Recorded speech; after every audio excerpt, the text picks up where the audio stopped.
Hello friends, एक कल JBL online class में आप सभी का स्वागत है। आज के इसमें डिस्कस करना है मैग्नेट का चैप्टर पार्ट नंबर 2 होने वाला है। पार्ट नंबर 1 हम लोग देख चुके हैं। देखिए हम लोग क्या डिस्कस करने वाले हैं। पिछले वीडियो में जो है मैग्नेट से संबंधित कुछ टर्मिनोलॉजी देखी थी, जैसे हमारा रिलैक्टेंस और जो है मैग्नेट क्या होती है, मैग्नेटिज्म क्या होता है। उसका हमने देखा था कि कुछ प्रकार के मटेरियल देखे थे, ये सब ये देखी थी उसमें हम लोगों ने। आज जो हम लोग डिस्कस करने वाले हैं, मैग्नेटिक फील्ड क्या होता है, मैग्नेटिक फील्ड इंटेंसिटी क्या होती है, डेंसिटी क्या होती है, ये सब पहले पिछले वीडियो में डिस्कस कर चुके हैं। यहाँ पे जो हम लोग डिस्कस करने वाले हैं, आज का टॉपिक जो है पूरा का पूरा परमिएबिलिटी पर जाने वाला है। परमिएबिलिटी क्या होती है, रिलेटिव परमिएबिलिटी क्या होती है, एब्सोल्यूट परमिएबिलिटी क्या होती है, उसके बाद इनके जो है मटेरियल जो है किस प्रकार निर्भर करते हैं परमिएबिलिटी पे, उसको भी हम लोग यहाँ पे डिस्कस करने वाले हैं। प्लस उनके एग्जांपल लेके चलने वाले हैं। कभी कभी डायरेक्ट पेपर पूछ लेता है कि ये किस प्रकार मटेरियल है, ये किस प्रकार का है, या कभी कभी लेता है कि इनकी रिलेटिव परमिएबिलिटी कितनी होती है इस मटेरियल की, कॉपर की कितनी होती है, एल्यूमिनियम की कितनी होती है, इस तरह क्वेश्चन पूछ लेता है। देखिए परमिएबिलिटी, समझिए परमिएबिलिटी क्या होता है। आज करेंगे परमिएबिलिटी। परमिएबिलिटी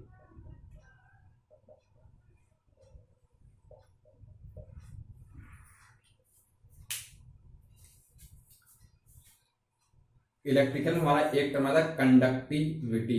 कंडक्टिविटी क्या होती है, जो करंट को आसानी से फ्लो होने में सहायता प्रदान करे, हमारी कंडक्टिविटी कहलाती है।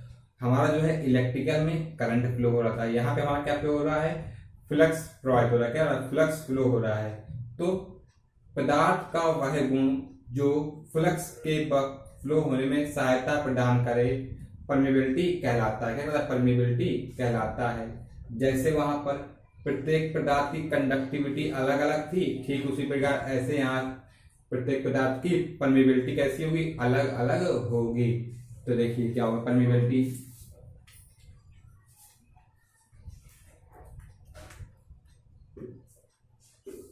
पदार्थ का वह गुण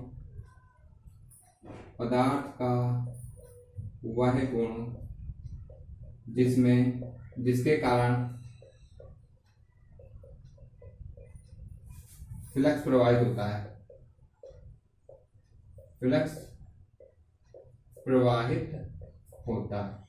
परमिएबिलिटी कहलाता है। इसको हम लोग म्यू से प्रदर्शित करते हैं। किससे, म्यू से प्रदर्शित करते हैं। चलिए कितनी बात है, इसका मात्रक क्या होता है, मात्रक हेनरी पर मीटर होता है। मात्रक क्या होता है, हेनरी पर मीटर होता है।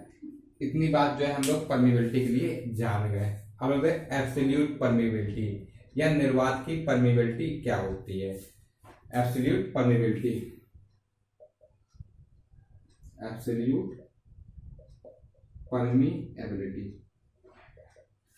देखिए एब्सोल्यूट परमिएबिलिटी क्या होती है। इसको हम लोग म्यू नॉट से दर्शाते हैं। परमिएबिलिटी मतलब चुंबकशीलता। देखिए म्यू नॉट क्या होता है, जिस तरह वहां पे एयर की परमिटिविटी होती है, यहाँ पर इसकी एयर की परमिएबिलिटी होती है। एयर की परमिएबिलिटी को हम लोग क्या बोलते हैं, एब्सोल्यूट परमिएबिलिटी बोलते हैं। इसका मान कितना होता है, म्यू नॉट दर्शाते हैं। मान कितना होता है, म्यू नॉट का मान सबको याद होगा, 4 पाई इंटू 10⁻⁷ हेनरी पर मीटर। तो निर्वात या वायु की चुंबकशीलता को हम लोग एब्सोल्यूट परमिएबिलिटी बोलते हैं। म्यू नॉट दर्शाते हैं, mu naught of 4 pi into 10⁻⁷ Henry पर मीटर। इतनी बात हम लोग जान गए। हम लोग देखते हैं, आगे बढ़ते हैं। रिलेटिव परमिएबिलिटी क्या होती है, रिलेटिव परमिएबिलिटी क्या होती है। रिलेटिव परमिएबिलिटी क्या होती है,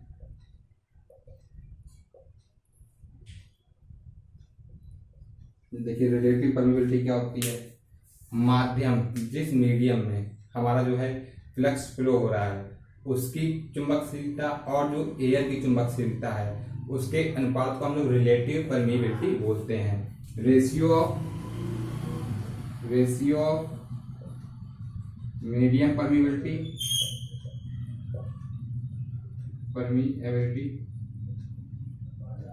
टू एयर परमिएबिलिटी या absolute permeability is known as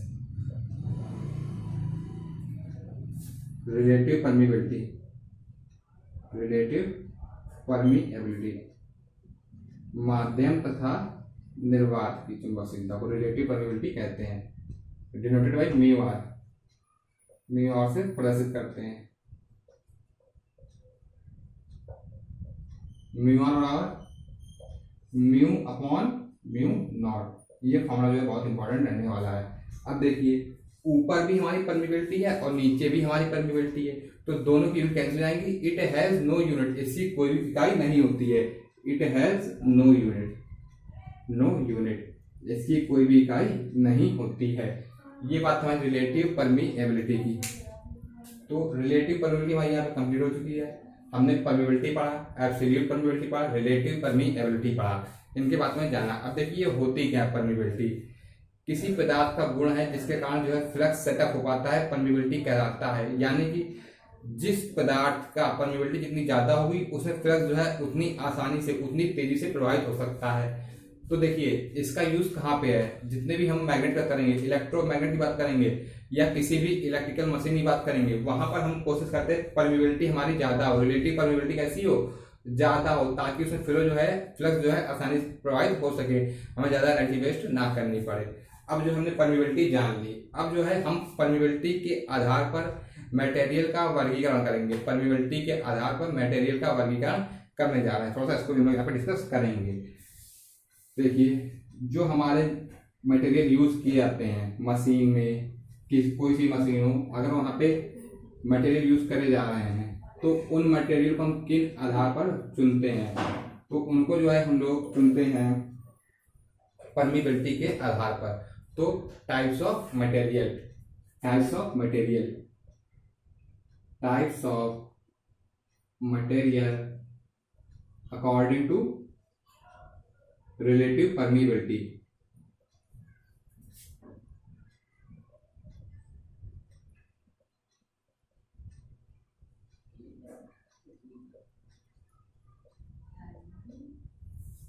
types of material according to relative permeability, relative permeability के आधार पर मटेरियल के प्रकार, मटेरियल कितने प्रकार के होते हैं। देखिए हमने इनको जो है 3 पार्ट में डिवाइड कर दिया।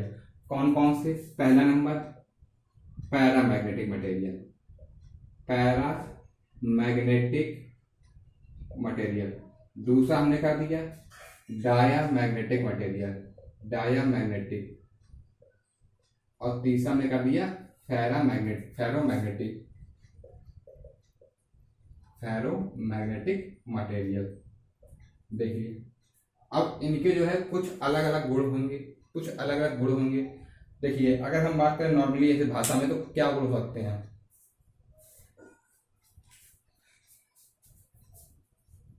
पैरामैग्नेटिक मटेरियल हिंदी बोलते हैं अनुचुंबकीय पदार्थ, क्या बोलते हैं, अनुचुंबकीय पदार्थ। डायामैग्नेटिक प्रतिचुंबकीय पदार्थ, और इसको बोलते हैं लव चुंबकीय। लिख सकते हैं अनुचुंबकीय,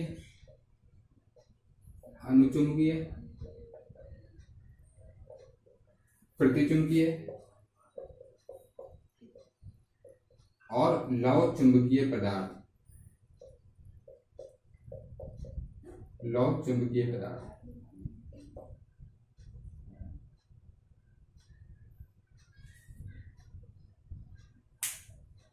देखिए पैरामैग्नेटिक मटेरियल क्या होते हैं, अनुचुंबकीय, मतलब अगर हम इनके पास किसी लोहे की वस्तु को लाएंगे तो ये बहुत कम आकर्षित होते हैं, लगभग ना के बराबर आकर्षित होते हैं। प्रतिचुंबकीय, अनुचुंबकीय पदार्थ कहलाते हैं। प्रतिचुंबकीय पदार्थ, अगर हम इन पदार्थों को किसी मैग्नेट के पास ले जाएंगे तो ये चुंबक से थोड़ा दूर हटेंगे, थोड़ा सा हल्का सा दूर हटेंगे, ज्यादा नहीं, बहुत ज्यादा नहीं, एकदम बहुत हल्का सा दूर हटेंगे, तो हमारे कहलाएंगे डायामैग्नेटिक मटेरियल, फेरोमैग्नेटिक मटेरियल। अगर हम इनको चुंबक के थोड़ा सा पास ले जाएंगे तो एकदम से चुंबक के पास जाके चिपक जाएंगे, वो हमारे कहलाते हैं फेरोमैग्नेटिक मटेरियल। ये बात जो हमारी बात थी, हमारी फिजिक्स की लैंग्वेज बात थी, ये हमसे नहीं पूछे कहीं इलेक्ट्रिकल में। जो पूछेगा वो सुनिए क्या पूछेगा, यहाँ पर पूछेगा कि पैरामैग्नेटिक मटेरियल की रिलेटिव परमिएबिलिटी कैसी होती है या कितनी होती है। तो ऐसे मटेरियल जिनकी रिलेटिव परमिएबिलिटी जो है 1 से बड़ी होती है, 1 से ज्यादा म्यू आर, ज्यादा म्यू आर मतलब रिलेटिव परमिएबिलिटी, 1.1 से कैसी होगी, कम होगी, 1 से ज्यादा होगी लेकिन 1.1 से कम होगी, यानी कि 1.08 1.07 इस तरह की होगी। किसकी, पैरामैग्नेटिक मटेरियल की रिलेटिव परमीबिलिटी म्यू आर का मान। देखिए इसके लिए क्या होगा, ऐसे मटेरियल जिनके लिए म्यू आर का मान लेस देन 1 होता है, 1 से कम, रिलेटिव परमीबिलिटी 1 से कम होती है, वो मान लगाते हैं डायामैग्नेटिक मटेरियल। ऐसे मटेरियल जिनकी रिलेटिव परमीबिलिटी बहुत ज्यादा होती है, म्यू आर का मान बहुत ज्यादा होता है 1 से, लगभग इनकी होती है 1000 10,000 8,000 ऐसे जाते हैं इनकी परमीबिलिटी, रिलेटिव परमीबिलिटी फेरो मैग्नेटिक मटेरियल की। ऐसे पदार्थ जिनकी रिलेटिव परमीबिलिटी का मान बहुत ज्यादा होता है 1 से, यानी कि हजारों में गिनती पहुंच जाती है, वो मान कराते हैं फेरो मैग्नेटिक मटेरियल। इतनी बातें हमने जान ली, होते क्या है ये हमने जान लिया। अब जो है हम इनके एक एक दो एग्जाम्पल देखते हैं, इनके हम देखते हैं एग्जाम्पल देखते हैं। देखिए इसके एग्जाम्पल क्या होंगे, मैं एल्यूमिनियम प्लेटिनम, एल्यूमिनियम और प्लेटिनम है इसके क्या है एग्जाम्पल है, एल्यूमिनियम और प्लेटिनम इसके एग्जाम्पल है। किसके, पैरामैग्नेटिक मटेरियल के, जो चुंबक की ओर लाने पर बहुत कम आकर्षित होते हैं। देखिए डायमैग्नेटिक मटेरियल क्या होते हैं, इनके एग्जाम्पल देखते हैं, कार्बन, कार्बन, कॉपर, कार्बन और कॉपर हमारे इसके एग्जाम्पल हैं। अब जो हम लोग थोड़ा आगे बढ़ते हैं किसी तरफ, फेरोमैग्नेटिक मटेरियल की तरफ।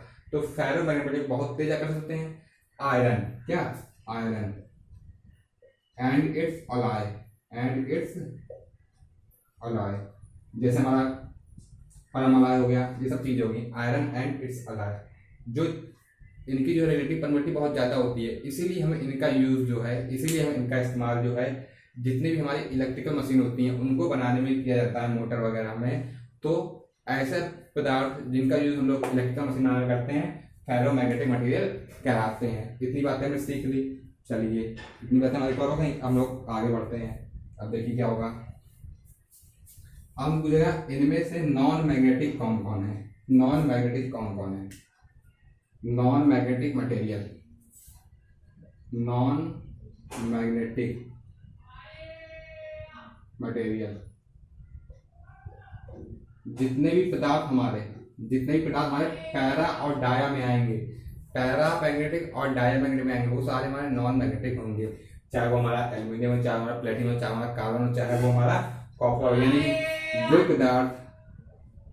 वे पदार्थ जो पैरामैग्नेटिक तथा डायामैग्नेटिक मटेरियल में आते हैं, डायामैग्नेटिक मटेरियल में आते हैं,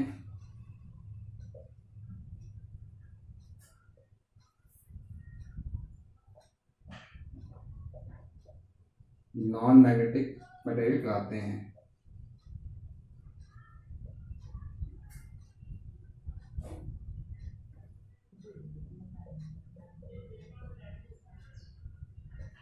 नॉन मैग्नेटिक मटेरियल कहलाते हैं। तो इतनी बातें जो हमारी कंप्लीट हो चुकी हैं मैग्नेट का टॉपिक या लेक्चर नंबर 2 में। अब जो है इसके आगे जो हम लोग आगे डिस्कस करेंगे, मैग्नेट जो हमको बहुत धीरे धीरे एक एक चीज़ों को क्लियर करते हुए आगे बढ़ते हुए चलना है।